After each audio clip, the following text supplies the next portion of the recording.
الله وبركاته.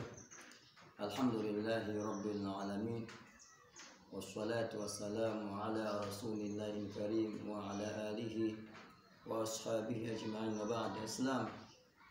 Leo inshallah taala tutazungumza namna ya kujifungua na vifungo vya kishirikina na almaarufu nasema rabtu zawjia, yani kama vifungo vya kindoa. Kwa tafsiri fupi kwamba kuna baadhi ya watu wamefungwa katika ndoa zao, yani mtu ana mke au wanawake, lakini akifika kwa bibi anakuwa na shughuli. Vijana wa Kiswahili wanasema anakuwa na shughuli, maana yake anakuwa kufanya chochote kile, na akiwa ambaye anakuwa na hisia kali tu, anatamani, lakini akifika nyumbani anakuwa ima anaweza akaenda, kina kitu katikati na kuwa inaniwa nani,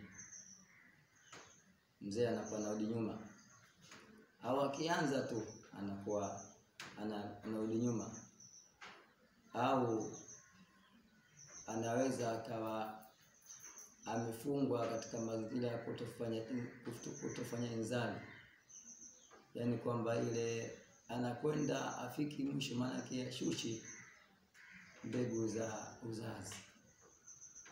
Hizi katika baadhi ya vifungo vya rabtu zawjia, kifungo kinachonasibikiana na masala ya mke au na mume.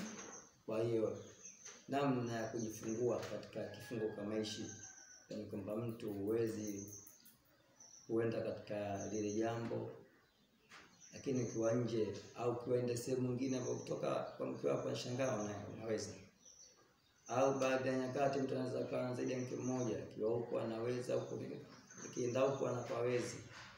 Kwa hizi nazo ni katika moja ya rabtu zawjia. Sasa ili kujikomboa na kujikomboa katika shida hii, utakuelekeza njia moja, kwamba ukitumia njia hiyo biidhnillah basi utafunguka. Kama una wake zaidi ya moja usikienda kote kutakuwa sawa. Kama una mmoja tu basi ndio ilikuwa shida ilikuwa, basi kwa Allah inshallah ukishafanza basi itakuwa uko sawa kabisa. Sasa njia yenyewe kufanza, kwanza tafuta majani ya mkunazi. Majani ya mkunazi, yatafute majani ya mkunazi yawe 7. Ukishatafuta majani ya mkunazi 7, twange tia katika maji kiasi kama koga siku 7 hivi. Kwa hiyo ukishatia katika maji yale, majani ya mkunazi mchanganyika na maji, utasomea sura hizi.